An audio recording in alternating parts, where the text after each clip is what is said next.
Bom dia a todos. Bom dia. Vamos dar início agora ao nosso terceiro seminário de pesquisa do Estesia.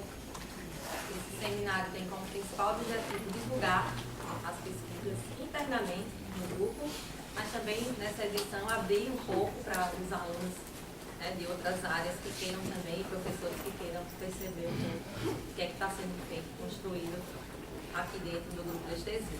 Temos uma programação bem interessante, né? Hoje eu agradeço já a presença do professor Iraquitã, nosso caríssimo, do professor Alívio, que realmente estão aqui também para contribuir para o nosso evento. Temos também apresentações dos trabalhos, né, as pesquisas que estão sendo desenvolvidas em Estesia amanhã o dia inteiro, na sexta-feira também, na parte da manhã e tarde.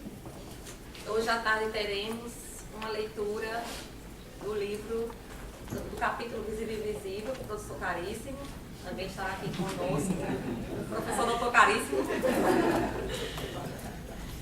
E agradecer a presença de todos, né? Temos aqui os integrantes do Estesia, temos também colegas, temos alunos da disciplina como Natureza e Cultura, saudar também a professora Karenine, que também faz parte do grupo Estesia, a professora Isabel, e a todos que aqui estão para compartilhar esse momento interessante, construção do conhecimento, divulgação das nossas pesquisas, e que seja realmente um evento bem interessante para todos. Já passo a palavra para a Loreta, que vai coordenar, né, o trabalho agora da manhã.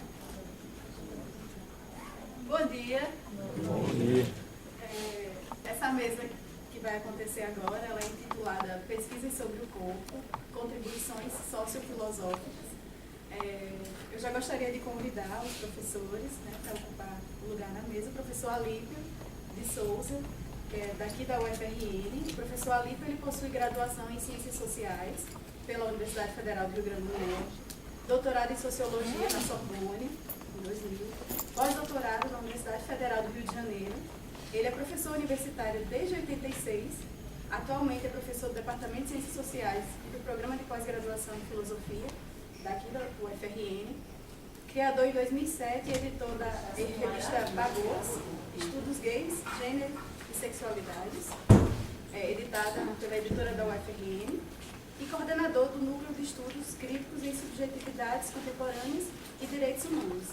A principal atuação é na teoria social, teoria da ideologia, teoria do reconhecimento e direitos humanos, estudos gays. Então, professor, por favor.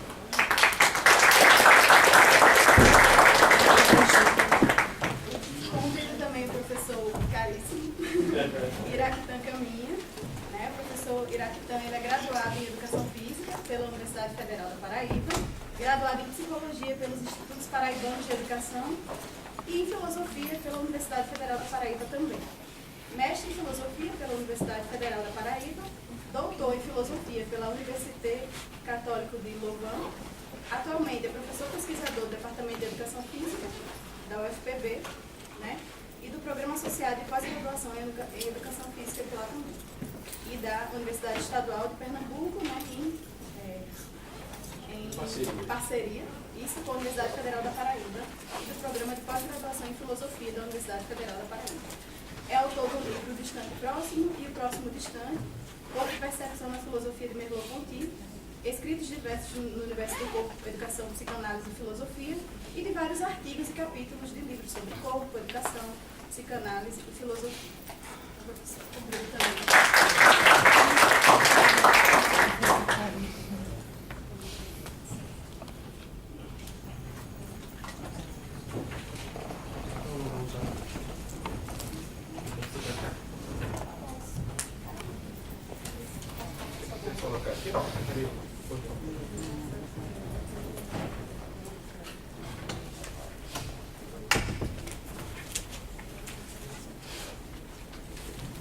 Então, a fala vai começar pelo professor Alívio, né, por ordem alfabética. O professor Alívio tem 30 minutos para proferir sua fala. Então, bom dia. Primeiro, eu quero agradecer o convite do grupo, né, e dizer que é uma satisfação estar aqui ao lado do colega, que estou conhecendo, na ocasião dessa mesa. E espero poder realmente contribuir com o propósito de vocês, que é fazer essa discussão em torno do tema do corpo. Eu vou trazer o assunto do corpo aqui dentro de uma discussão mais teórica, mais conceitual, porque de fato é a natureza da minha pesquisa, não é? Eu trabalho nas ciências sociais e na filosofia com pesquisa teórica, pesquisa de conceitos, né? Eu digo para os meus alunos e para os meus amigos que a minha cachaça é uma cachaça teórica, é a cachaça da pesquisa teórica, com o que eu me divido, né? Eu gosto de trabalhar no plano da reflexão conceitual, me vocacionei a isso. E, portanto, a reflexão que eu vou fazer é dessa natureza, não é trazendo aqui dados de pesquisa empírica, não é assim que eu trabalho. Então, indo direto ao assunto, o que eu vou propor aqui é pensar com vocês a crítica à ideologia do corpo in natura, ou que poderia também chamar de uma crítica à ideologia do ser humano in natura, não é? Pois que o corpo aqui será o corpo do ser humano, né? É disso que se trata. E por que eu trago isso como um desejo de contribuição à reflexão de vocês? É que eu tenho me ocupado recentemente com isso, do ponto de vista de uma crítica teórica, fazer a crítica a essa onda contemporânea de biologização do social, né? E nessa onda atual de biologização do social, temos aí a biologização do ser humano e do seu corpo. Eu tenho gastado horas de energia fazendo crítica, levantando, né, material do discurso social, do discurso ideológico, que poderíamos chamar de uma crescente biologização do social, e, portanto, aqui eu vou expor um pouco disso, não é? E é bem interessante porque com o conceito de corpo, ou o assunto do corpo, isso pode ser apresentado bastante bem, não é? Do que se trata?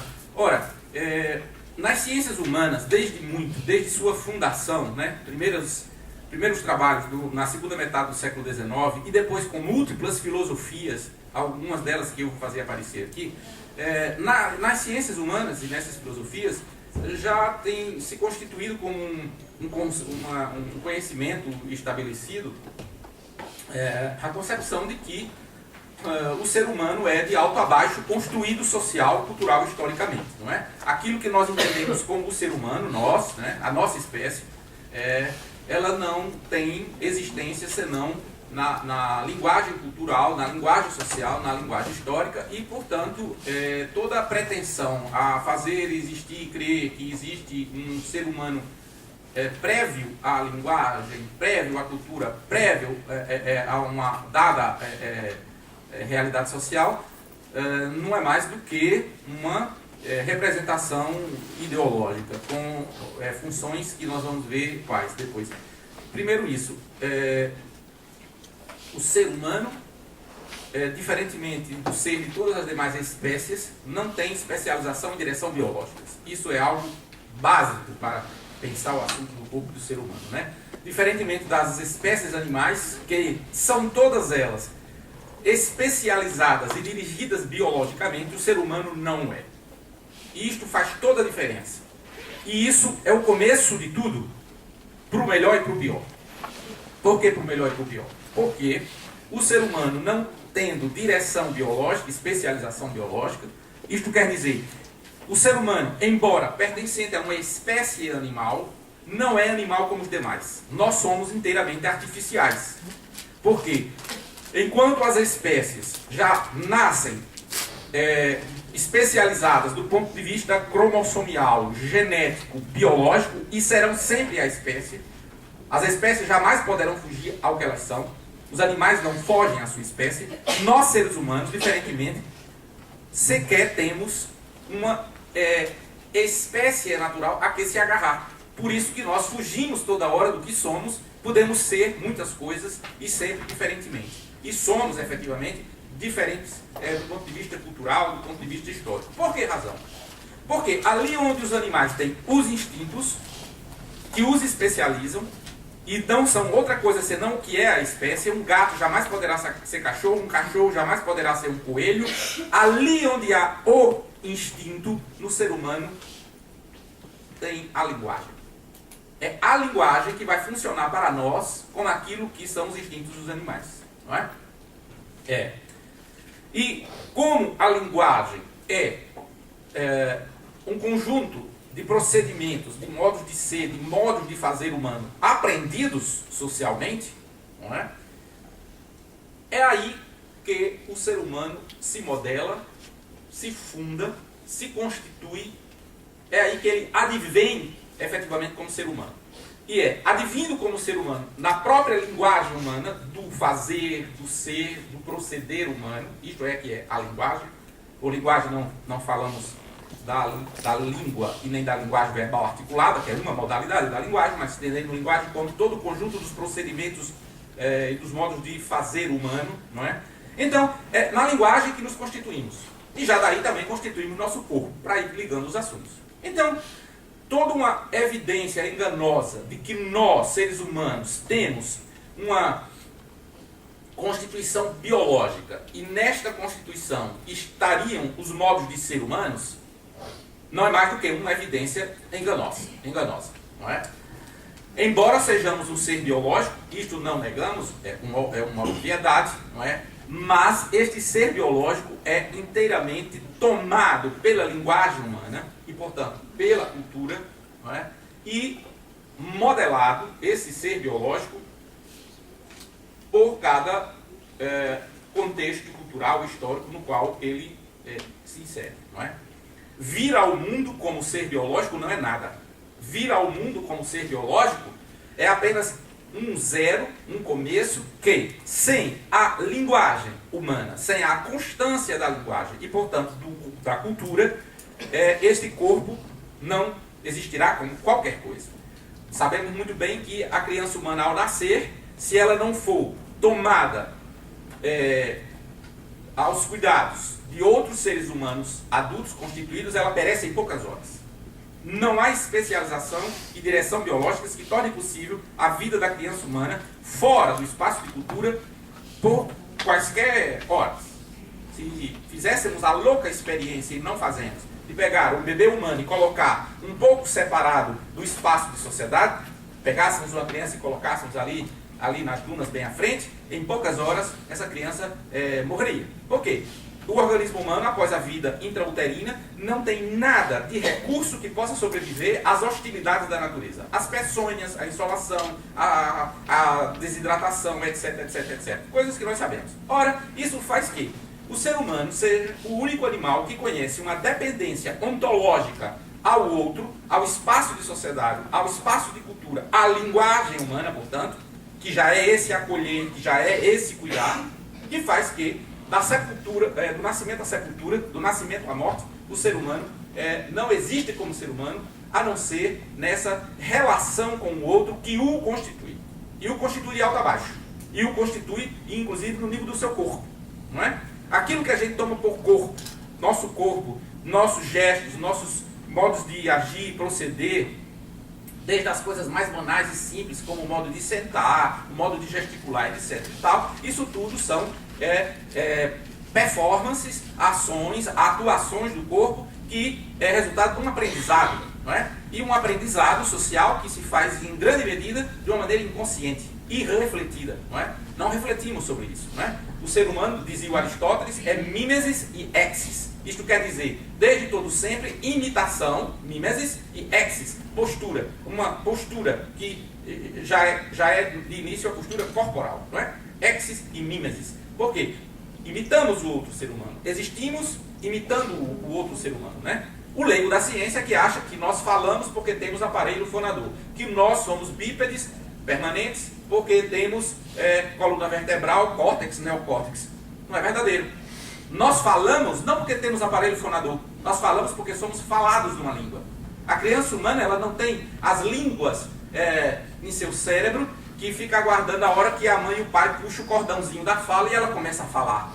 Não é isso. Se fosse assim, ela traria todas as línguas em seu cérebro. E a criança humana não traz nenhuma. Ela vai falar a língua na qual ela é falada. Ela vai aprender uma língua. Porque vai ser socializada, porque vai ser submetida ao aprendizado, né? Então, é preciso ter o aparelho fonador em estado ok. mas não é ele que fala. Não é? A criança humana não começa falando porque quando ela é bebê aos 0 anos, a laringe é alta. Ela só consegue falar perto dos 2 anos porque a laringe desceu. E com a descida da laringe forma-se a câmara sonora da faringe. E com a câmara sonora da faringe existindo, é possível articular os fonemas, os sons. Então é preciso, esse equipamento biológico está ok, mas não é ele que fala. Assim como nós pensamos, eu aqui estou falando, vocês me ouvindo, porque o cérebro está lá fazendo milhões de sinapses. Dos 86 bilhões de neurônios que existem em nosso cérebro, desses 86 bilhões de neurônios que estão aí, desses instantes, produzindo descargas eletroquímicas, tudo isso precisa estar ok para que a gente possa aqui existir nesse nível de eu escuto, eu vejo, eu olho, mas eu não estou falando isso aqui porque eu trouxe nada nos meus neurônios. Os neurônios não elaboram ideias, os neurônios não pensam, não é? Então, o ser humano é essa criatura que, embora um ser biológico, ele não existe senão, não é, porque construído, produzido numa linguagem específica, a linguagem humana, e tudo que resulta como ser social, não é? Esse corpo que fala, esse corpo que anda, não é? Esse corpo que age, que atua, que é corpo social, é corpo cultural, é corpo histórico, não é?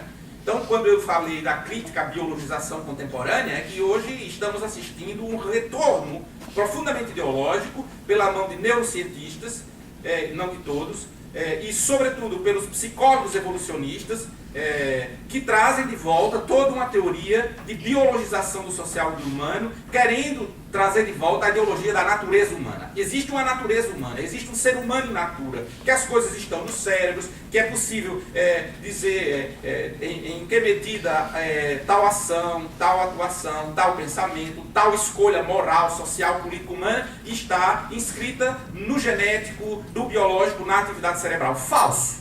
Isso é puro discurso ideológico. Né? E se olharmos bem o que hoje certos psicólogos evolucionistas andam dizendo, eles são os verdadeiros neofrenologistas. A gente dá de volta à frenologia do século XIX. A ideia do século XIX, dos frenologistas, que o cérebro é dividido em áreas, em regiões e funções. Ora, a neurociência contemporânea, nas mãos de neurocientistas importantes, que eu citarei alguns aqui, essa mesma neurociência não tem essa concepção do cérebro. Eu citarei aqui o Franz Crick, o Oliver Sacks e o nosso Miguel Nicoleles, cujas concepções do cérebro são absolutamente destruidoras dessa ideia dos psicólogos evolucionistas, que estão falando de que há um cérebro humano, há uma atividade humana cerebral que é ela que a fonte, é a origem do agir humano, do proceder do corpo humano. Falso. Falso. Não é? Desde o Gerardo Edelman, não é? Esse prêmio Nobel de Medicina de 62, quando ele escreveu sobre o darwinismo neural, ele vai dizer que o cérebro não existe assim como os frenologistas do século XIX acreditavam. O cérebro é um caos neuronal. O cérebro humano é um caos neuronal. E como caos neuronal, e isso é uma tese que funda essa corrente de neurocientistas que vem da Nicoleles, o cérebro como caos neuronal não tem nenhuma especialização, não tem nenhuma região e função especializada. O cérebro, enquanto um caos neuronal, é uma realidade de neurônios que, a partir da ação dos neurotransmissores, os diversos neurotransmissores, não é?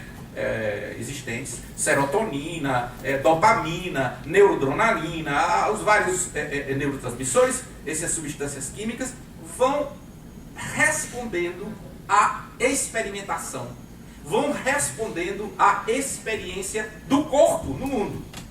Do corpo. O corpo está no mundo.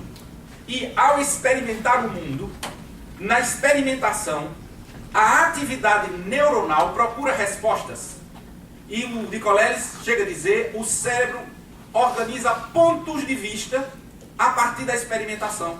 E a partir de organizar pontos de vista, ele vai criando respostas e soluções. É isso o cérebro. Não tem regiões especializadas e funções programadas. O cérebro não traz nada programado, diferentemente de toda essa bobagem que os psicólogos evolucionistas andam dizendo. não é? Como se trata de populações de neurônios que vão se juntando para produzir respostas, o Nicoleles chegou a chamar esse cérebro de um cérebro relativista. Pasmem, é um neurocientista usando conceitos da filosofia e das ciências sociais para conceituar aquilo que alguns acham que é de natureza natural. Ele diz que o cérebro é relativista, o conceito de um cérebro relativista. E para conceituar o cérebro como relativista, ele cita Nietzsche, ele cita Foucault, ele vai citar os filósofos. Bem, por que eu trago isso? Isso muito rapidamente, em 30 minutos é tudo flash, depois a gente pode ir aprofundando isso. Para dizer que, enquanto do campo da própria neurociência destrói-se esse conceito de um cérebro programado, de um ser humano e de um corpo que já nasce pronto, do campo da própria neurociência, imaginem vocês o quanto nós das ciências humanas, ciências sociais, desde o século XIX, dizemos sobre isso. Não há simplesmente ser humano in natura, não há corpo in natura. Porque aquilo que nós tomamos por nosso corpo e nosso ser nesse corpo é inteiramente construído de alto a baixo, né? Em todas as suas esferas, em todas as suas atuações. Somos uma construção social. Né? Ali onde há instintos, nós colocamos instituições. Ali onde há instintos, nós colocamos a linguagem. O ser humano é o ser da falta a ser. E é esse paradoxo da falta a ser que é aí mesmo onde o ser humano se funda. Nós não somos, nós não já somos como todos os animais. Nós, ao nascermos, somos um via-ser, e permanentemente via-ser, e nós somos ontologicamente determinados por uma falta. Essa falta da especialização biológica e da direção biológica. E é na falta a ser que o ser humano se constitui, para o melhor e para o pior. E é graças ao fato de que somos um ser da falta a ser que somos diferentes. E que seremos sempre diferentes, mesmo tão parecidos, não é? Do ponto de vista da espécie, somos todos hoje sapiens sapiens. Temos todos um cérebro de 1.350 centímetros cúbicos. E alô? E alô? E aí? E daí? Isso não quer dizer nada. Por quê? Esse cérebro, que tem 1.350 centímetros cúbicos, ele não pensa sozinho, ele não traz ideias, ele não traz concepções, ele não traz atuações. O Edelman chegou a dizer que, do ponto de vista genético, nós não temos nenhum programa mínimo. Não temos nenhum programa mínimo. Não é? Somente os conservadores e os reacionários de hoje, com essa onda biologizante e com os favores dos psicólogos evolucionistas, estão aí a dizer que existe o criminoso nato, trazendo de volta a ideia do criminoso nato. A violência é que tem pessoas que são realmente, por sua constituição físico-psicobiológica, propensos à criminalidade. Ótimo, não é? Assim a gente isenta a sociedade de ter produzido uma pessoa que, por percalços, não é? Por desgraça, os que caíram em desgraça, por coisas da sociedade, das relações sociais, das instituições sociais, nós atribuímos uma qualidade, uma propriedade natural. A desigualdade entre os gêneros, a dominação masculina, a supremacia do masculino nas nossas culturas. Isto é ordem, é algo da ordem do biológico, da ordem do natural. Falso. Toda a pesquisa antropológica histórica mostra que a dominação de gênero é uma dominação socialmente, culturalmente, historicamente construída. E mesmo o corpo das mulheres, que numa invariância, eu estou dizendo invariância, portanto não é recorrência, uma repetição, é menor, do ponto de vista da musculatura, de alguma maneira com algumas habilidades e configurações que não correspondem àquilo que no corpo masculino, não é? De mais força, etc. Não se trata de algo que a natureza doutou na noite dos tempos humanos. Trata-se de algo historicamente e culturalmente construído. Até os neandertaleses, 750 mil anos atrás, a alimentação das mulheres, das fêmeas humanas, era infinitamente mais fraca, inferior à alimentação dos homens. Por uma decisão cultural, por uma decisão histórica, processos históricos. Existe uma antropóloga francesa chamada Françoise Héritier, que eu considero uma das melhores antropólogas hoje, feminista, que escreve sobre o tema, e ela mostra como a alimentação humana, com as decisões humanas, isso são decisões do processo histórico, do acontecer histórico, não é deliberação conspiratória, é construção, não quer dizer conspiração, construção quer dizer história, processo, ok? que ela vai mostrar o quanto, nas práticas dos grupos humanos, as proteínas, as gorduras, eram coisas da alimentação dos homens, com a ideia de que, como caçadores, como coletores, como aqueles que precisavam cumprir distâncias, etc., precisavam dessa alimentação. E a coisa das fêmeas humanas estarem presas da maternidade, da amamentação, etc. e tal, mais fixadas, né? Mais presas do ponto de vista do não sair, do não percorrer longas distâncias, etc., vai se produzindo a ideia de que sua alimentação podia ser uma alimentação inferior quanto a proteínas, gorduras, etc. e tal. Ela vai dizer que isso determinou a complexão física de homens e mulheres. Ela não está sozinha nisso. Eu estou abreviando até exemplos pelo tempo. Mas há uma infinidade de estudos sobre essas coisas. Então, aquilo que o leigo da ciência, né, que as evidências enganadoras mostram, olha, mas os homens têm mais força, o corpo do homem... Ok, e daí? Isso não quer dizer nada, isso não quer dizer que é natural. Ah, olha só, mas em todas as culturas existe uma coisa da dominância do masculino. Ok, o universal não é o natural. O fato de ser universal não quer dizer que é um dado da natureza. O fato de qualquer coisa ser universal na cultura deve nos levar a pesquisar como se tornou universal. E o que se tornou universal se tornou porque se institucionalizou, se legitimou, se hegemonizou em processos históricos. Porque tudo, afinal, do ponto de vista da vida humana, é história. Toda a realidade social é pura historicidade. Tudo se constituiu historicamente. E o corpo é uma constituição histórica, nesse sentido. Tá? Não é um dado da natureza. Né? Muito bem. Se o corpo é construído de alto a baixo, isso está incluído aí suas atuações, suas escolhas, suas deliberações. Não é? O corpo, assim, é corpo que não é corpo biológico. Não é? É corpo social. É o corpo de um ser que, como biológico, não é nada. Não é? Isso fez o filósofo Gilles Deleuze, bem mais recentemente, embora ele já esteja morto. Não é? E tão desesperado com a burrice humana, ele se jogou de uma janela do apartamento em Paris, não é? O Gilles Deleuze, ele escreve primeiro em companhia do Félix Guattari, depois ele escreve sobre esse assunto sozinho. Ele vai partindo justamente dessas compreensões que já eram assentadas pelas ciências humanas. Isso não é uma invenção do Gilles Deleuze, ele simplesmente toma tudo isso, já a partir de um conhecimento estabelecido, não é? Ele vai falar da existência do corpo sem órgãos, não é? E vai propor algo bem interessante. Ele vai dizer assim, primeiro, retomando toda essa ideia da inespecificidade biológica da espécie, ele vai dizer, é isso aí. Onde os animais têm instintos, nós colocamos as instituições. Os animais não criam nada, porque eles estão cromossomicamente, geneticamente, biologicamente especializados. Eles não criam nada, eles não fogem à espécie. E o ser humano, porque não é nada, ele cria tudo, ele inventa, ele é obrigado a inventar para existir. Então, ali onde tem instintos, o ser humano coloca a instituição. Primeira coisa. Isso é um aproveitamento de tudo que as ciências humanas já tinham dito e que eu acabei de expor, resumir.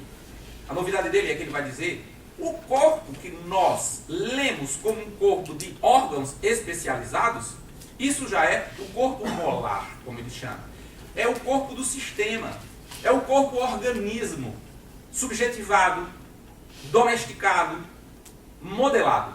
Então, corpo com órgãos especializados é organismo molar. Este corpo, todavia, não é natural. O corpo natural é de órgãos sem especialização. O corpo natural, portanto, é corpo sem órgãos.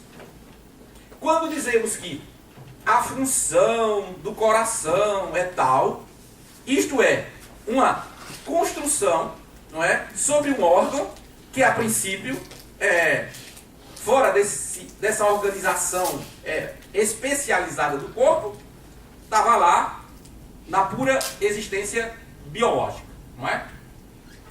Que o nosso cérebro é o órgão do pensamento e que ele organiza a consciência, etc. Ele diz, isso é a especialização molar do organismo, não é? Pelo discurso social, pelo discurso ideológico, não é? Mas, enquanto órgão natural, biológico, ele não existe para essa atividade. essa atividade é uma atribuição. E essa atividade, ela é produzida sobre esse órgão, né, natural, que sem essa ação social, cultural, histórica, sem essa modelagem sociogênica, não existiria especializado para. Então, ele chama isso do corpo sem órgãos. E ele vai meio que numa utopia ou numa proposta política, de política do corpo, dizer que nós podemos organizar nosso corpo sem órgãos. Se tem uma sociedade, uma ordem social, um discurso social que produziu em nosso corpo o corpo com órgãos, o organismo molar, numa política subversiva do corpo, cada um de nós pode constituir nosso corpo sem órgãos. Ou seja, subvertendo as especializações que foram impostas. Veja se vocês me entendem. Vou dar um exemplo. E entendem o Deleuze. Vê se vocês entendem. Os conservadores falam assim: os gays, os homens gays, são uma aberração. A homossexualidade é uma aberração. Entendem eles que a homossexualidade masculina implica a prática do sexo anal.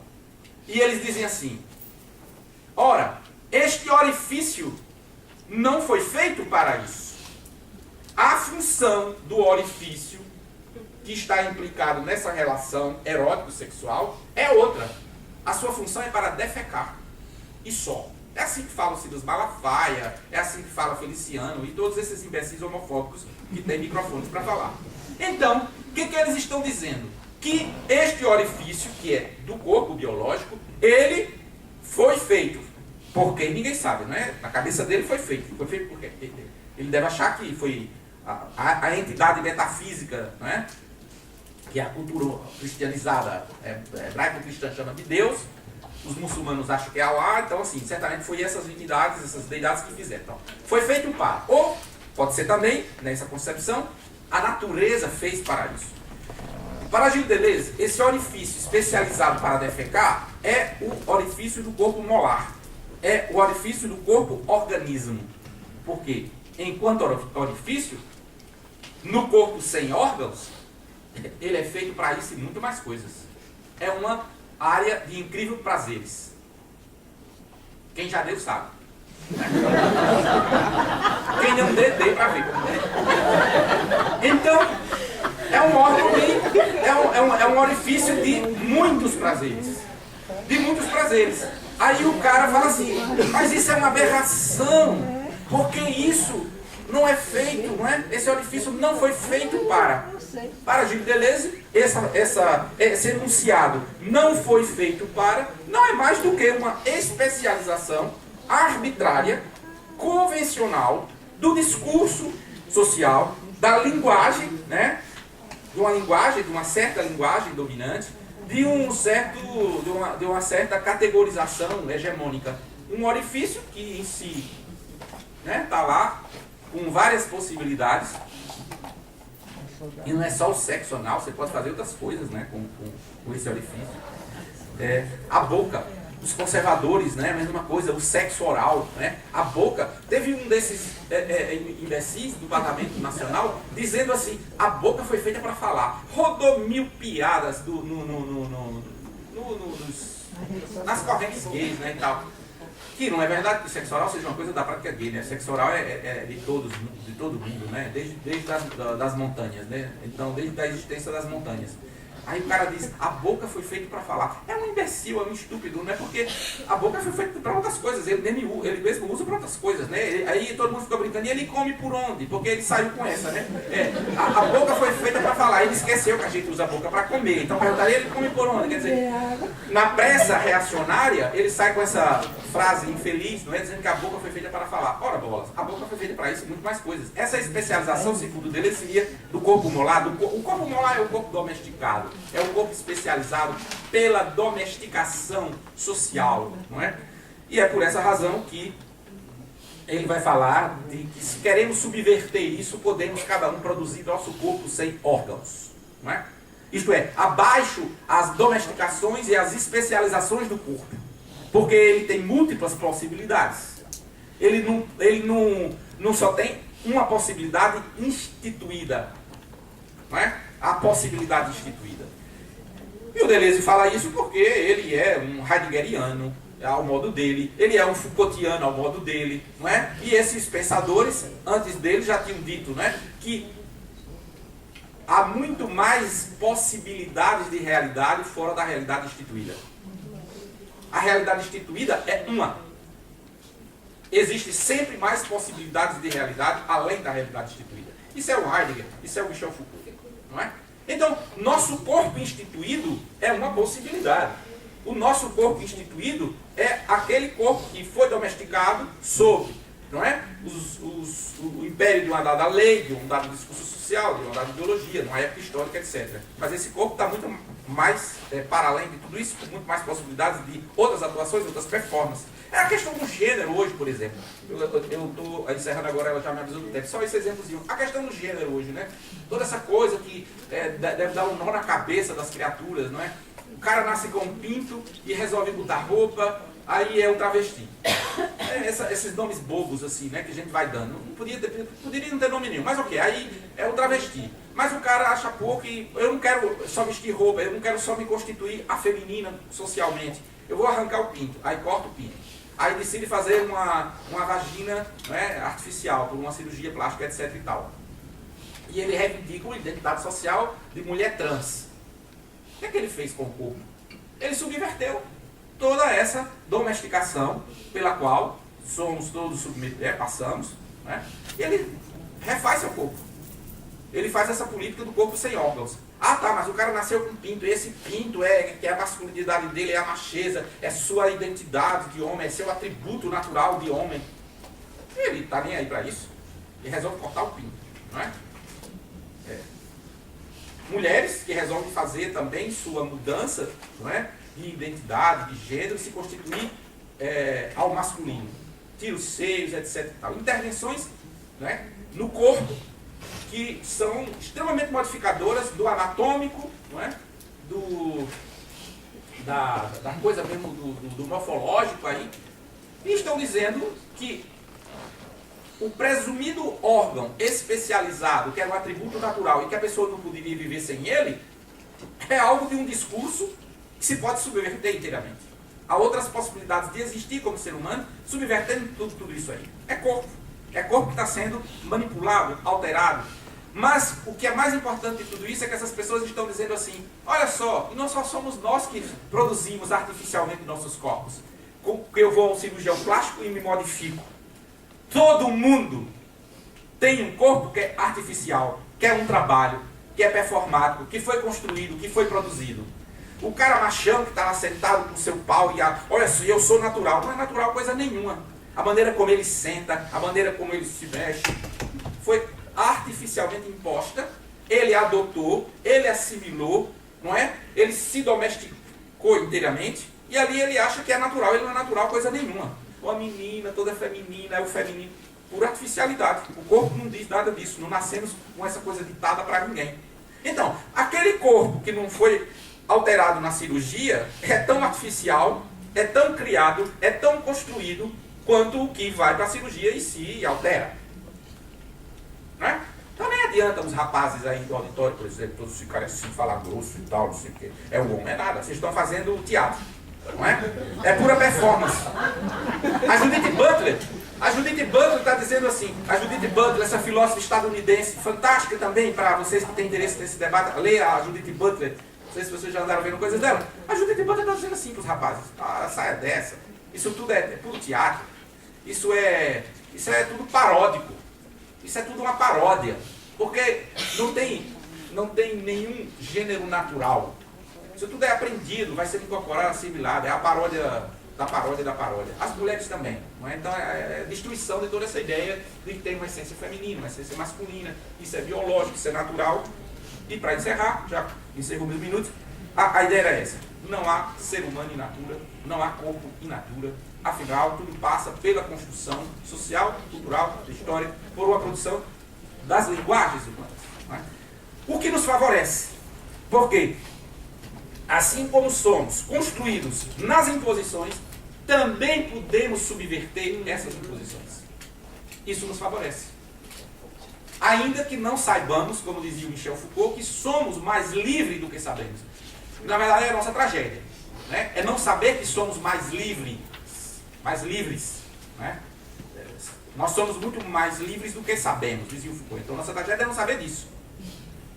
Porque ficamos reféns da ideia de que somos presas de um corpo natural, de um ser natural. Quando, na verdade, sabendo que somos muito mais livres para se reformular, reformatar, se modificar, isso tudo está a nosso favor, né?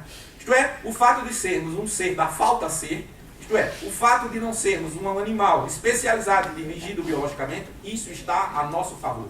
Podemos inventar e criar a toda hora, não é? E podemos não ser sempre os mesmos, como dizia o Foucault, inventar. Eu não sou gato, eu não sou cachorro, eu posso me inventar, não é?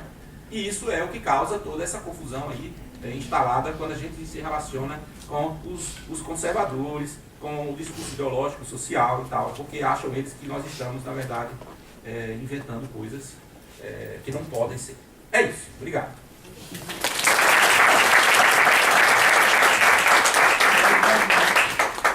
Agradecendo, né, a fala interessantíssima do professor Alípio. Imediatamente já passamos para o professor caríssimo, doutor caríssimo Piractano, para proferir sua fala também. Bom dia, né, para todo mundo. É uma satisfação imensa estar aqui. Eu, pessoalmente, assim, me sinto extremamente familiar quando eu venho para Natal, quando eu venho aqui para a educação física, quando eu venho conversar aqui com as pessoas do Estesia, né? Do mesmo modo, a gente tem assim, muito carinho também quando vocês vão para lá, para os nossos eventos, né? Particularmente hoje, só foi possível, né, estar aqui eu, Zé Roberto, dá uma cena ali, Zé Roberto, Tati, cadê Tati? Está aqui, e Heitor, né? Mas também tem Osana, que é daqui, mas é também de lá, né? Osana é daqui, né? Ela é de lá também. Então, assim, é uma satisfação imensa estar aqui hoje, né? Eu vou usar os meus 30 minutos para falar o seguinte. Primeiro, eu tenho uma formação em filosofia e em psicologia. Dois pensadores são extremamente para a minha formação. Um deles se chama Merleau-Ponty e o outro chama-se Freud. Eu tenho uma ligação tanto com a tradição fenomenológica, por Merleau-Ponty, como pela tradição psicanalítica, Freud, e não somente Freud, mas um pensador que recentemente eu venho estudando com mais cuidado, que é o Winnicott, né? Que é um psicanalista inglês. Então, esses dois pensadores, eles são extremamente, quer dizer, essas duas perspectivas de pensar o corpo são muito importantes para a minha formação. Mas eu não começo com a filosofia, nem com a psicologia, eu começo com a educação física. Então, eu queria fazer um exercício diferente. Eu queria primeiro começar com a educação física, para depois chegar nessas duas perspectivas de compreensão do corpo. O professor Alípio, não é isso? Se propõe a defender uma tese hoje pela manhã. Qual é a tese? Não há corpo in natura. Essa é a tese dele. Não há corpo in natura. Essa é a tese que ele defendeu hoje pela manhã. Com a brevidade de 30 minutos, mas foi isso que ele defendeu hoje pela manhã. O que ele quer dizer com isso? Quer dizer que não há corpo natural, né? E se a gente quiser recorrer a uma palavra metafísica, não há corpo absolutamente natural, né? O corpo humano, ele é instituído socialmente. Essa é a tese dele. A gente sabe que na educação física, e eu estou fazendo um exercício interessante, eu sou responsável por uma disciplina chamada Fundamentos Epistemológicos da Educação Física, e aí eu estou convidando os colegas que fazem pesquisa no departamento para ir conversar um pouco comigo. E nesses dias eu chamei dois professores, né? O professor Alexandre Sérgio, que trabalha com fisiologia humana, fisiologia do exercício, e o professor Felipe, que está recém-chegado no departamento e trabalha com epidemiologia. Então, o ponto de partida é o seguinte: a educação física não é uma ciência. Ela se apropria de outras ciências para fazer pesquisa. Mas que ciências a gente vai se apropriar para fazer pesquisa em educação física? Vai depender exatamente do modo como a gente compreende o corpo. Se a gente compreende o corpo, né, como o corpo humano, como sendo natural, a nossa tendência é buscar alguns conhecimentos que vai reforçar essa tese. Se a gente compreende o corpo como não sendo in natura, a gente vai por outros caminhos. Então isso é muito decisivo para a gente que vai fazer pesquisa em educação física. E eu diria que não é só para fazer pesquisa em educação física, mas também para a prática pedagógica em educação física. Essas duas coisas estão conectadas. Porque esse corpo performático que você falou aí, nós colaboramos para formá-lo enquanto professores de educação física. Né? Não somente como pesquisador, mas também como educadores. Né? Então, eu perguntei para o professor Alexandre Sérgio, como é que você faz suas pesquisas? Qual é o seu interesse de pesquisa? Ele disse assim, eu faço minha pesquisa prescrevendo doses, a palavra dose é decisiva, doses de exercícios físicos para ver quais são as reações do corpo. É assim que ele faz as pesquisas dele. Prescreve doses de exercícios para ver como o corpo vai reagir a essas doses de exercícios. Na tentativa de quê? Na tentativa de, por exemplo, curar determinadas doenças, como, por exemplo, hipertensão arterial. Então, a hipertensão arterial pode ser tratada, inclusive aí a gente vê presente todo o modelo médico, tratada por meio de exercícios físicos. O profissional de educação física pode prescrever exercícios físicos para o corpo que está hipertenso alcançar níveis de pressão arterial que seja considerado normal, vamos dizer assim. É isso que ele faz com pesquisa. Ao mesmo tempo, ele reconhece que só o exercício físico não é suficiente, porque também tem questões de natureza nutricional. Né? Porque você pode fazer exercícios físicos, mas se você comer uma comida com bastante sal, isso vai comprometer sua pressão arterial. Portanto, é preciso também controlar, né? São as variáveis que precisam controlar na pesquisa para não intervir na sua pesquisa. Né? Por exemplo, o estresse também pode interferir, né, na pressão arterial. Então é preciso também controlar os níveis de estresse. Ou seja, todo um discurso marcado por uma possibilidade de compreender o corpo numa perspectiva natural. Né? E aí, qual é a ciência que ele vai recorrer? A ciência de base é a biologia, e dentro da biologia, a fisiologia. E mais recentemente, a genética. A gente não falou de genética. Tem a questão da genética também, que é uma ciência também que colabora para a compreensão desse corpo como ser natural. Né? Porque o que acontece? Vai acontecer situações em que faz exercícios físicos, controla a nutrição, tenta uma vida menos estressada, mas ainda a pressão continua alta. Então o que está acontecendo? Pode ser que tenha algum gene que determina a pressão alta e a gente tem que atacar esse gene. Né? E vocês veem também que há todo um debate hoje que essa questão da homossexualidade é um problema genético. Né? É um problema genético. Então, quer dizer, nós estamos aí no campo de discussão em que fortalece uma tese que o corpo é natural e que é possível manipulá-lo geneticamente para conseguir corrigir determinadas anomalias ou determinadas situações que são consideradas anormais. É esse o contexto que a gente se encontra. Esse é o cenário que a gente se encontra. Não somente usando a fisiologia, mas também a bioquímica e a genética. Então o professor pesquisa nessa direção. Eu acho extremamente importante ter esse tipo de pesquisa. Na minha leitura, dentro da universidade, eu tenho uma compreensão de universidade como sendo a casa dos diferentes saberes. Então, se alguém quer pesquisar biologia, defende a tese que há no humano um corpo natural, estabelecido naturalmente, e é possível conhecer através de procedimentos científicos controlados numa perspectiva fisiologista, eu não vejo nenhum problema. Deixa ele fazer suas pesquisas. A gente está numa universidade. A universidade é para isso. Eu penso que a universidade é uma casa em que abriga diferentes pontos de vista, diferentes modos de pesquisar, inclusive uma perspectiva fisiologista. Pelo menos essa é a leitura que eu tenho de universidade. E eu não tenho como fazer diferente, né?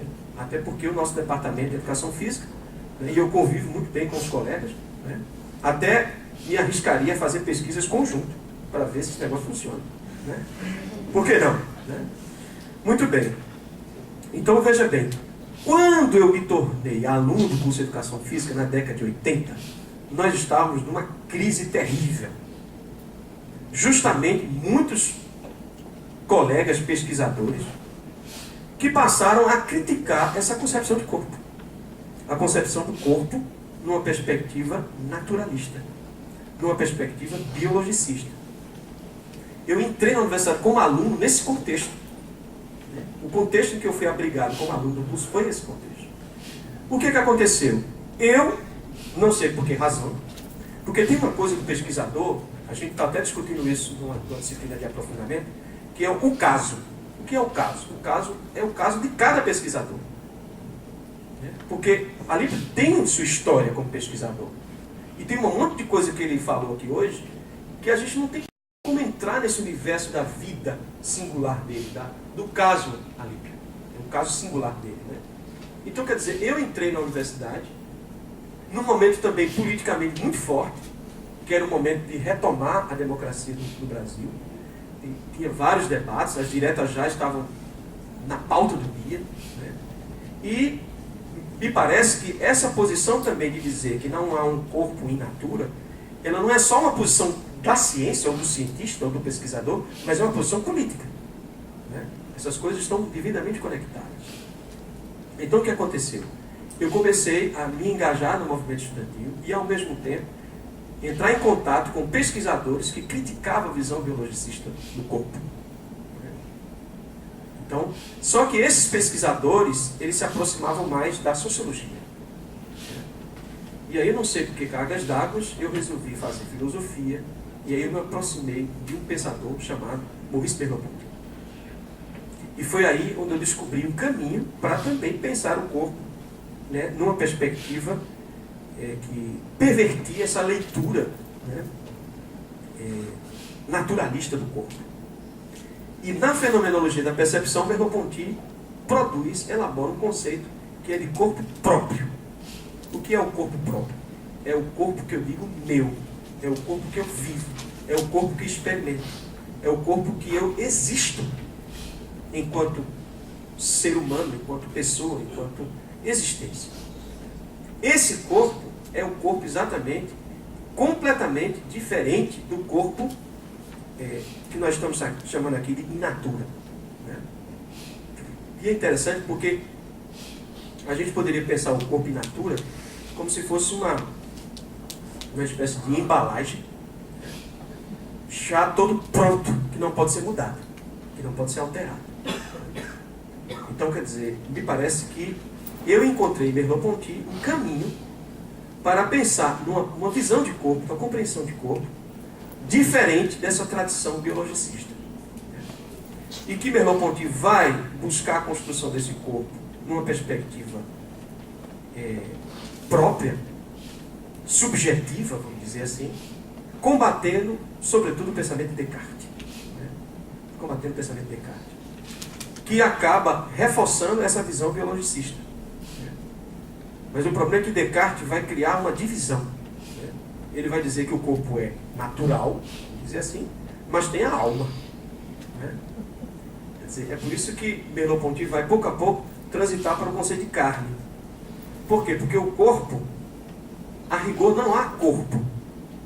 O corpo é sempre no mundo. Se ele é no mundo, ele está se relacionando o tempo todo. E o nosso corpo, o corpo humano, aí é que tem mais relação. Né? Porque o professor Alípio falou exatamente, está nessa condição humana de sermos extremamente frágeis. Né? A fragilidade, né? ela é a marca do humano. Nós somos frágeis. Nós somos seres que precisamos do outro. Nós precisamos do outro. Né? É possível até, eu já escutei falas, por exemplo, recorrendo à própria biologia para dizer que os mamíferos são assim. Não só o humano, mas os mamíferos são assim. Porque os mamíferos precisam do leitinho da mamãe, né? Para poder sobreviver. Ou seja, precisa de... E é claro, entenda aí leitinho mais do que leitinho, é um monte de coisa. E com o humano é mais ainda, mais complexo ainda. Porque toda a dimensão patológica, né, do patos, de ligar-se ao outro, né, da afetividade, né, tem toda uma questão aí importante. Então, quer dizer, eu descobri em Merleau-Ponty uma possibilidade de compreender o corpo, não mais numa perspectiva biologicista ou o corpo in natura. Né? Apesar de que o pensamento de Merleau-Ponty encontra na fenomenologia da percepção uma série de ambiguidades. Né? Por exemplo, Merleau-Ponty diz que no humano tudo é natural e cultural ao mesmo tempo. Ou seja, Merleau-Ponty ainda preserva uma certa perspectiva natural ainda. Né? Porque me parece que a tese do professor Alípio é mais radical. Né? Não há corpo in natura quando nós nos referimos ao humano. Essa é a tese radical. É uma tese radical. Né? Tem uma coisa curiosa na fala dele, porque ele usou, e é uma palavra já um tanto em desuso, ele usou a palavra ideológica. Né? É uma coisa até para ele, na hora da discussão, falar um pouco sobre isso. Né? Porque aí a gente pode pensar agora numa guerra ideológica entre, né, aqueles que defendem o corpo in natura e aqueles que defendem o corpo que não há corpo in natura. Né? Uma guerra ideológica. Né? Era uma coisa interessante para a gente discutir isso. Né? Então, teriam patrulhas, né? Exércitos, né, dos que defendem de que há um corpo in natura e de que não há um corpo in natura. Essa guerra é ideológica. Inclusive o professor Alípio, com muito entusiasmo, disse, é falso. Né? Ou seja, abrindo a possibilidade de aqueles que defendem que há um corpo in natura, é falso você defender a tese, né, de que o corpo, né, não há corpo in natura. Né? É interessante a gente pensar um pouco nessa direção. Né? Então ficaríamos aqui. É por essa razão que eu resolvi esse semestre me dedicar ao Ciclo de Viena. Né? Ao Ciclo de Viena. Por quê? Porque no Ciclo de Viena começa todo um debate para dizer que o fundamento do conhecimento não está nem no sujeito nem no objeto, mas está na linguagem. E aí a coisa pega. Né? Porque o que vai acontecer? No final das contas, é esse o desenho que eu tenho na minha cabeça, inspirado inclusive em Thomas Kuhn. O que nós temos aí são duas comunidades discursivas. Uma comunidade que diz há o corpo in natura e o outro que diz não há o corpo in natura. Então quer dizer, onde é que está a verdade? Ou não haveria esse a verdade? Então, será que nós poderemos nos arvorar para dizer isto é falso, isto é verdadeiro? Né? Porque os pesquisadores do Ciclo de Viena começaram a procurar critérios de verdade. Né? E é claro que eles ficaram do lado do positivismo lógico. Né? E a gente, inclusive, estava discutindo hoje com os alunos, imagina com os alunos de educação física, discutir critério de verdade. Né? Se a verdade, né, como coerência interna das proposições, ou a verdade como correspondência entre os fatos. Imagina a cabeça dos alunos de educação física, né? E da minha também, né? Porque é todo mundo pensando sobre isso na sala de aula. Né? Quer dizer, onde está a verdade? É a coerência discursiva dos enunciados que o professor Alípio elaborou no interior dela, né? Ou haveria uma possibilidade de extrapolar, né, as proposições, né, que a gente está elaborando para defender a tese de que não há corpo in natura, para o campo da natureza, o campo dos fatos, o campo da realidade. Né? Ou a realidade e a natureza é tudo criação do humano. E criação, inclusive, de linguagem. Não, eu concordo com o professor Alípio, não linguagem aqui, simplesmente a linguagem escrita, a linguagem verbal que a gente tem, mas no sentido, ele falou até conjunto de processos, né, de modos de fazer humano, do fazer humano. Né? Que inclusive me lembrei de Foucault, são dispositivos. São dispositivos. Né? Então, quer dizer, me parece que aí tem uma questão interessante para a gente pensar. Né? Quer dizer, haveria uma luta ideológica, uma guerra ideológica, né? Onde cada um se arvora de dizer que não há ou há corpo in natura. Né? E é interessante porque o próprio pesquisador, né, da neurociência, né, o Miguel Nicoleles, por mais que ele tenha dito, né, que o cérebro, né, é uma estrutura caótica, né, mas, por exemplo, ele fez ele inclusive não deram muita bola para ele, né, na abertura da Copa do Mundo, né? Mas a pesquisa dele é exatamente tomar o pensamento como descargas eletrônicas. Né? Então, por exemplo, se eu perdi a capacidade de dizer para mim, levante o braço, né, ou pensar, o braço levantado, e ele não conseguir levantar, porque há uma destruição, né, numa determinada parte lá da conexão neuromuscular com o cérebro, agora eu posso criar uma roupa que pode conectar diretamente ao cérebro. Né? Então, quer dizer, do corpo, o que nos interessa hoje é o cérebro. O resto está tudo obsoleto. Né? Basta a gente encontrar uma roupa que conecte com o cérebro, a gente, tá beleza, não precisa mais nem desse corpo. Né? Então, veja bem, então Merleau-Ponty passou a ser decisivo para a minha formação como pesquisador e como educador. Que é a possibilidade de reconhecer que os nossos corpos são subjetivos, são sujeitos. Eles não são apenas máquinas que funcionam a partir de leis naturais. Essa é a tese de Merleau-Ponty. O corpo humano não é apenas uma estrutura mecânica que funciona a partir de leis causais da natureza. O corpo humano funciona ou apresentam comportamentos que são de naturezas expressivas e que faz parte do mundo cultural, do mundo social em que ele vive. E isso, para mim, foi muito decisivo, porque ele mudou completamente a minha visão de ver a educação física. Quer dizer, a educação física me possibilitou fazer agora uma compreensão do corpo, a partir de Merleau-Ponty, não mais numa perspectiva puramente biologicista, né, de ver o corpo como uma máquina. Né? É tanto que, por exemplo, agora mesmo eu estou lendo o Antiético do Deleuze, né? E ele usa a expressão máquinas desejantes. Né? E quando eu li, por isso que eu falo do caso do pesquisador, quando eu vi a palavra máquina, isso me estranhou muito. O que quer dizer com máquina? Porque o corpo humano não é uma máquina. Né?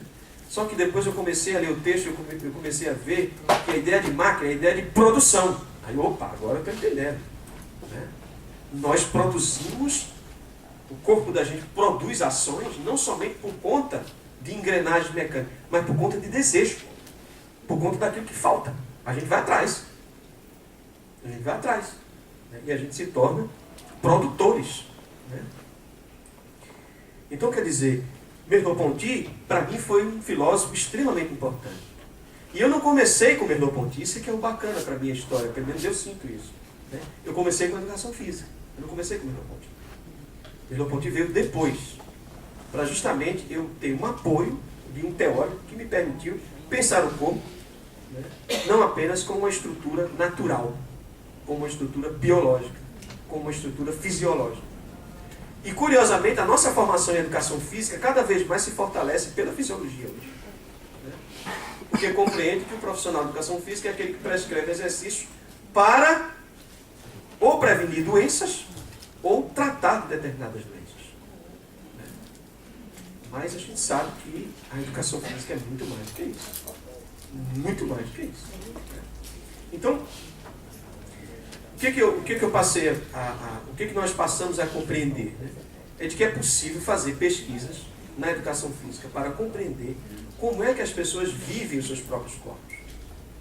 Agora eu não vou mais atrás, né? Eu brinco com isso inclusive, eu não quero dos corpos como pesquisador sangue, nem cabelo, nem saliva, né? Para fazer, para coletar dados bioquímicos. Eu não quero isso. Eu quero as narrativas das pessoas. Porque nas narrativas, as pessoas vão contar suas histórias. E ao contar suas histórias, a gente vai ver ali histórias de corpos que vivem no mundo que não correspondem a esse discurso biológico. A gente entra numa outra perspectiva de pesquisa. A gente vai ver narrativas, falas, discursos. O logos de um corpo, que vai falar da sua experiência, do seu estilo próprio de viver. E é claro que esse estilo próprio de viver não é uma coisa isolada, isso se dá no contexto social. É por isso que as nossas pesquisas hoje, no grupo de nossas pesquisas no Laís Teses, a gente está caminhando para estudar grupos sociais. Uma espécie de uma antropologia urbana. Né? Pesquisar grupos sociais. E não somente entrevistar as pessoas, mas também fazer etnografia. Conviver com essas pessoas. E essa nova fase do grupo, nós já realizamos 2 pesquisas. Uma foi com a dança litúrgica, né, que a professora Karenine, inclusive, foi para a banca, né, ela está ali presente, né, para mostrar exatamente que o corpo, ele não é somente aquele que se alimenta do ponto de vista fisiológico, não é apenas aquele que respira do ponto de vista fisiológico, mas ele também pode ser usado como instância de adoração, como instância de experiência religiosa. Né? E isso é criação do humano. Né? Se a gente disser que é uma ilusão a religião, né? Qual o problema? Que seja uma ilusão, mas é uma ilusão inventada por nós. Né? Se a gente disser que a religião é uma neurose, qual o problema? Nós inventamos neuroses. Né? Mas o corpo sai dessa dimensão meramente biologicista e ganha uma dimensão que transcende. Né?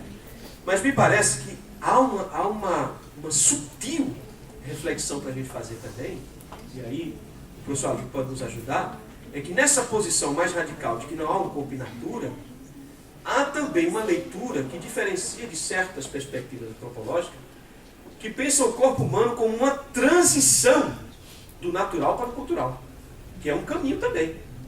Né? É também um caminho. Né? Em que medida o corpo humano não é uma transição do natural para o cultural? Pode ser uma tese. Como também pode ser uma tese mais radical. Não há corpo natural no humano. Né? A gente também podia pensar numa perspectiva de transição. É uma coisa para a gente pensar. Né?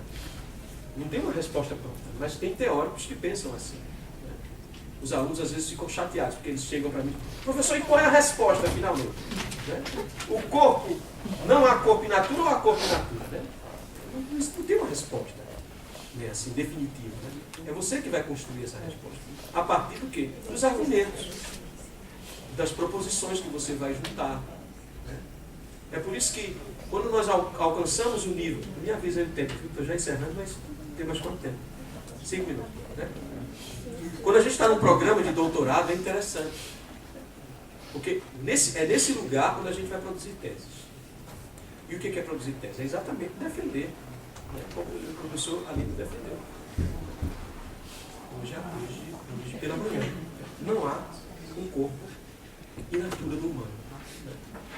E é interessante você falando que eu me lembrei de um texto lá da Renascença, do Pico della Mirandola, que apesar de usar argumentos teológicos, mas é curiosa a tese dele.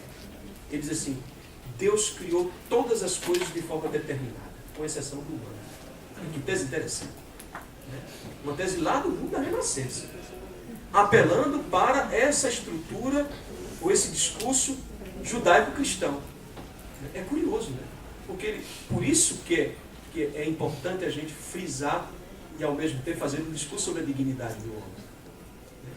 Porque todas as formas de viver humano são dignas. Porque no humano há um princípio de indeterminação radical. Que inclusive, curiosamente, Merleau-Ponty encerra a fenomenologia da percepção falando sobre liberdade. Justamente por isso. Porque nós somos marcados pelo princípio de indeterminação. Não há nada pronto, não há nada determinado. Nós é que construímos. Agora, para mim, enquanto pesquisador, a grande questão que eu faço é essa. Nós construímos, elaboramos a partir de quê? Essa é que é a questão para mim. A partir de quê? A gente poderia dizer, a partir de uma cultura já instaurada, já instituída. Né? Talvez para reforçar a tese do professor Alípio. Né? Quer dizer, nós nos fazemos humanos a partir de uma instituição já elaborada que nos abrigou, que nos cuidou. Né? É a partir dela que a gente se torna humano. Né? Mas aí que está. Se a gente nasce a partir, se a gente se torna humano a partir de uma cultura já instaurada, já instituída, isso não quer dizer que a gente não possa refazer essa instituição, ressignificar essa instituição. Né? Que inclusive o próprio Foucault passa a reconhecer a importância da subjetividade aí. Porque ele diz, esse corpo não somente é submetido às instituições, controlado por ela, mas ele também pode resistir. A tese de Foucault é interessante. O corpo também pode resistir. E é claro que tem o preço da resistência. Né? Tem o preço da resistência. Então veja bem. Só para encerrar, vou falar muito rapidamente sobre Freud. Né? Por exemplo, quando nós afirmamos categoricamente, né, que a boca, por exemplo, tem a função de se alimentar ou de falar, né, a gente está tentando reduzir o uso da boca a determinadas instituições que nós criamos. Só que essa pessoa que fez esse discurso esqueceu que a boca é uma zona erógena, assim como os outros orifícios do corpo. E Freud é que chama a atenção disso. São zonas erógenas. E não é à toa que Freud chama esse momento em que o bebê é cuidado por um adulto, e é interessante porque eu diria assim, Alípio, a humanidade, isso é da psicanálise, a humanidade começa com um adulto cuidando de um bebê. E quando esse adulto cuida de um bebê, ele toca nesse corpo, investe nesse corpo, que é um corpo erógeno. Essa é o que a psicanálise quer dizer. Com todas as possibilidades de a gente encontrar argumentos freudianos biologicistas. Com toda a possibilidade de a gente encontrar no seio do pensamento de Freud e da psicanálise argumentos conservadores. Mas essa é uma ideia interessante. Porque esse corpo não é só... Que, aliás, essa frase que você falou ali, lá dos neurocientistas, né? Meu corpo, o cérebro, é um ponto de vista, né? Merleau-Ponty diz explicitamente isso na filosofia da percepção. Esse meu corpo é um ponto de vista sobre o mundo. Eu achei legal que se encontrou aí. Quer dizer, meu corpo é um ponto de vista sobre o mundo. Quer dizer, a percepção não é simplesmente uma experiência natural. A percepção é uma experiência cultural. Eu construo diferentes pontos de vista a partir do meu olhar.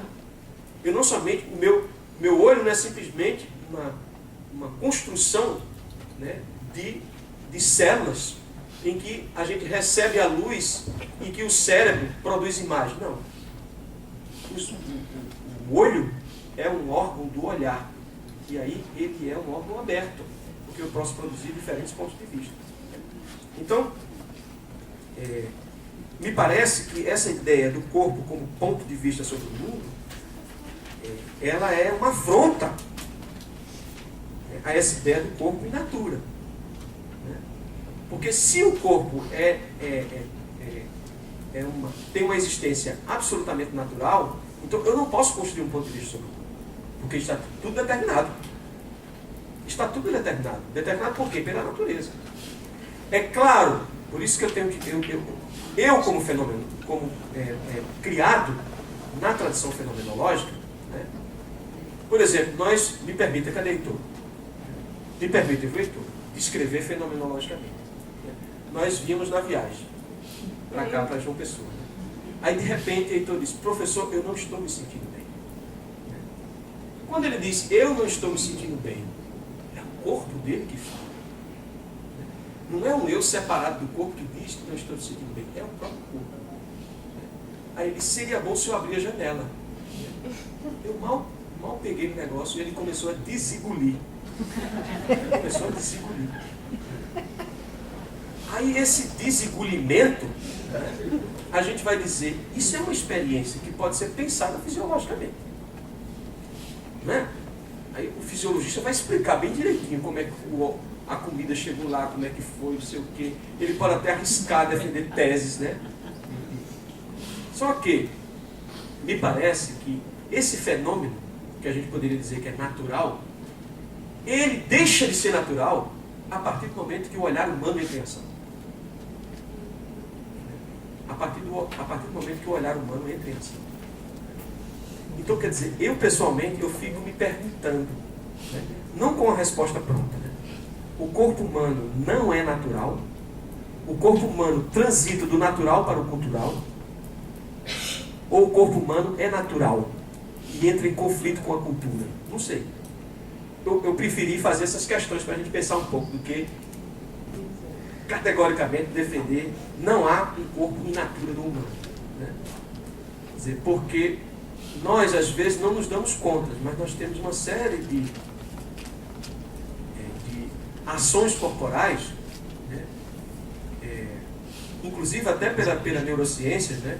E assim, por exemplo, os neurocientistas dizem que o maior órgão, quer dizer, não é o maior órgão do corpo é a pele, né?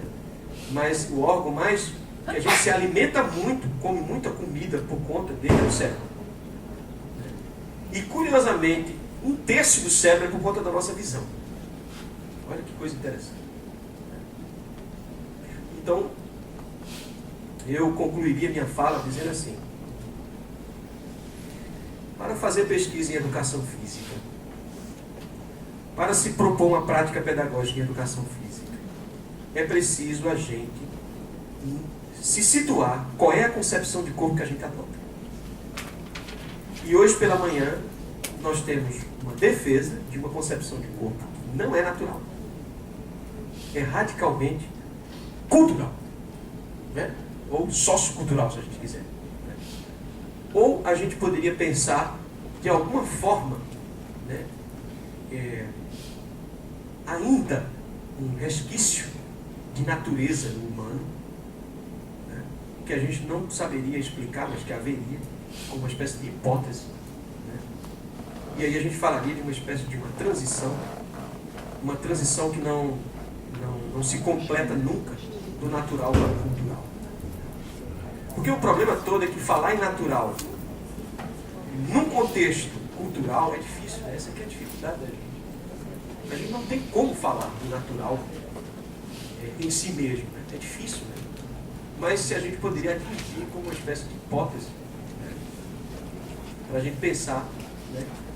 Não numa tese mais radical, mas numa tese de uma espécie de uma relação, né? de uma imbricação arcaica, né? E a partir, como se fosse uma espécie de apoio, né? Apoiar-se numa certa natureza para a partir dela construir a cultura, né?